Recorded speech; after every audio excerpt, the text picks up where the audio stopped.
24 মে 1977 দেশের 4টি বিভাগে গণসংযোগের শেষ পর্যায়ে রাজশাহী বিভাগের দিনাজপুরে এক বিশাল জনসভায় ভাষণ দানকালে পল্লী অঞ্চলের জনগণের মাথা পিছু আয় বৃদ্ধির জন্য প্রতিটি পরিবারের কর্মক্ষম ব্যক্তিকে কাজে আত্মনিয়োগের আহ্বান জানিয়েছেন প্রেসিডেন্ট ও প্রধান সামরিক আইন প্রশাসক মেজর জেনারেল জিয়াউর রহমান। তিনি বলেন, এখন কাজ করতে হবে। বাংলাদেশের জনগণের মধ্যে কাজের যে অনুপ্রেরণা এসেছে তা সঠিকভাবে ব্যবহার করতে হবে। প্রেসিডেন্ট বলেন, স্বাধীনতাকে অর্থবহ ও জাতিকে অগ্রগতির দিকে নিয়ে যেতে হলে আমাদের দেশ গড়তে হবে। তিনি বলেন, এই কথা ভুলে গেলে চলবে না, আমাদের ভবিষ্যৎ বংশধরদের ভালোভাবে বসবাসের উপযোগী একটি দেশ হিসেবে গড়ে তোলার লক্ষ্যে এদেশের অর্থনৈতিক উন্নয়ন সাধনের জন্য আমরা স্বাধীনতা অর্জন করেছি।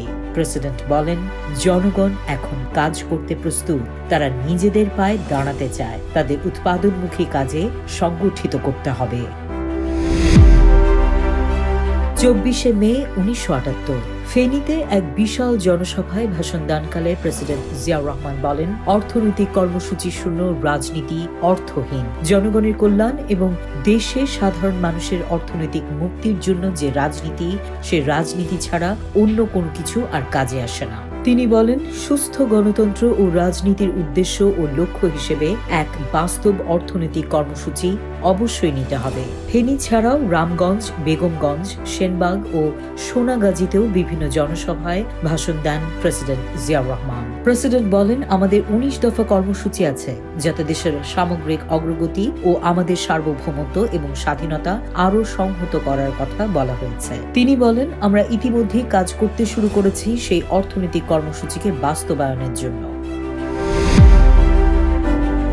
24 মে 1978 রাঙ্গামাটির পুরনো কোর্ট হাউস ময়দানের এক বিরাট জনসভায় প্রেসিডেন্ট জিয়াউর রহমান বলেন, জনগণের কল্যাণ এবং দেশকে দ্রুত উন্নতি ও অগ্রগতির পথে পরিচালনা করতে গণতন্ত্রের পূর্ণ বিকাশের জন্য আমাদের অবশ্যই সহনশীল হতে হবে। তিনি বলেন, গণতন্ত্র প্রতিষ্ঠা করতে সকলকে দেশের আইন মানতে হবে। প্রেসিডেন্ট বলেন, আইনের সামনে সবাই সমান এবং প্রত্যেককে এর প্রতি শ্রদ্ধাশীল হতে হবে।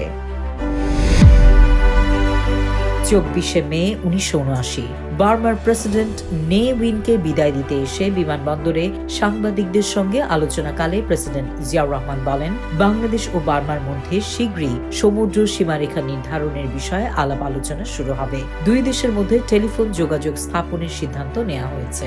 বার্মার প্রেসিডেন্টের এই সফরকে সম্পূর্ণ সফল বলে অভিহিত করেন প্রেসিডেন্ট। খাদ্য ঘাটতি সম্পর্কে এক প্রশ্নের জবাবে জিয়া বলেন, বিভিন্ন দেশ থেকে খাদ্যশস্য সংগ্রহ করে এনে দেশের অতিরিক্ত খাদ্য ঘাটতি পূরণ ও পুরোপুরি মোকাবেলা করা হবে। বার্মার সঙ্গে খাদ্য নিয়ে আলোচনা হয়েছে। তারা তাদের অতিরিক্ত 6 লাখ টন চালের মজুদ থেকে আমাদের কিছু দিতে রাজি হয়েছে। 24 মে 1979 লন্ডনের ওয়ার্ল্ড টাইমসের সম্পাদকের সঙ্গে এক সাক্ষাৎকারে প্রেসিডেন্ট জিয়াউর রহমান বলেন, জনগণের কল্যাণ তথা দেশের ব্যাপকতর সমৃদ্ধি সাধনই রাজনীতির মূল উদ্দেশ্য। তিনি বলেন, এ কারণে সকল রাজনৈতিক দলেরই সুস্পষ্ট রাজনৈতিক লক্ষ্য অবশ্যই থাকতে হবে এবং তা বাস্তবায়িত করার অভিপ্রায় ও যোগ্যতাও থাকতে হবে। তিনি বলেন, আমি সানন্দে জানাচ্ছি আমরা আমাদের নিজেদের লক্ষ্যসমূহ সুস্পষ্টভাবে ব্যাখ্যা করেছি। তৃণমূল পর্যায় থেকে বিএনপি গঠন সম্পর্কিত এক প্রশ্নের উত্তরে জিয়া বলেন, এই কাজটি করার ক্ষেত্রে দলের একটি বিজ্ঞানসম্মত পরিকল্পনা রয়েছে। এর কারণ, যেসব দলের জনগণের মধ্যে তৃণমূল পর্যায়ের সংগঠন নেই তারা কখনোই নির্বাচনে জয়লাভের আশা করতে পারে না। 24 মে 1980 রাজশাহীর সিংড়া ও কুষ্টিয়ার দেবীপুরে দুইটি বিশাল জনসভায় অংশ নিয়ে প্রেসিডেন্ট জিয়াউর রহমান বলেন, সাধারণ মানুষের সমৃদ্ধি নিশ্চিত করার জন্য সরকার দেশের সামাজিক ও অর্থনৈতিক পদ্ধতির আমূল পরিবর্তন আনতে বদ্ধপরিকর। জনসভার আগে তিনি স্বেচ্ছাশ্রমের ভিত্তিতে খনন করা দুটি নতুন খাল পরিদর্শন করেন। প্রেসিডেন্ট বলেন, খাদ্য উৎপাদনে স্বয়ংসম্পূর্ণতা অর্জনই শুধু নয়, এর পাশাপাশি বিভিন্ন প্রকল্পের ব্যয়ভার মেটানোর জন্য পর্যাপ্ত রফতানি উদ্বৃত্ত গড়ে তোলাও সরকারের লক্ষ্য। নারী পুরুষ নির্বিশেষে সবাইকে জাতীয় উন্নয়ন কর্মসূচির সঙ্গে নিজেদের সক্রিয়ভাবে সম্পৃক্ত করার আহ্বান জানান প্রেসিডেন্ট এবং বলেন, একমাত্র এ পথেই আপনারা বাংলাদেশকে একটি শক্তিশালী ও সমৃদ্ধ দেশে পরিণত করতে পারবেন। 24শে মে 1980 নজরুল জয়ন্তীর প্রাক্কালে আয়োজিত 3 দিন ব্যাপী নজরুল সঙ্গীত সম্মেলনের উদ্বোধনকালে কবি, সাহিত্যিক, সাংবাদিক ও বুদ্ধিজীবীদের নজরুল সাহিত্যের মূল সুরকে বিপ্লবরত জনগণের কাছে পৌঁছে দেবার আহ্বান জানিয়েছেন প্রেসিডেন্ট জিয়াউর রহমান। তিনি বলেন, কবি নজরুল ইসলাম বিশ্বাস করতেন বিপ্লবের মধ্য দিয়েই সমাজের শত অবিচার ও অন্যায় দূর করা যাবে।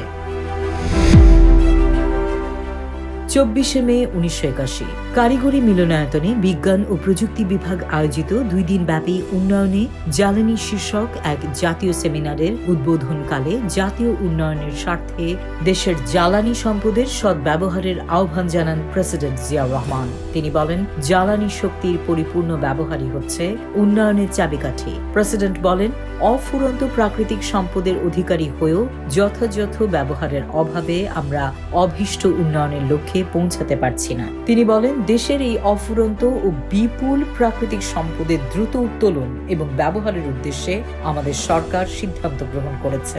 দেশের বিজ্ঞানী ও প্রযুক্তিবিদদের প্রতি জাতীয় পর্যায়ে গৃহীত এই সিদ্ধান্ত বাস্তবায়নের জন্য সমর্থন ও পরামর্শ নিয়ে এগিয়ে আসার আহ্বান জানান প্রেসিডেন্ট। তিনি বলেন, এই ক্ষেত্রে নেতৃত্ব দান হচ্ছে দেশের বিজ্ঞানী ও প্রযুক্তিবিদদের জাতীয় দায়িত্ব।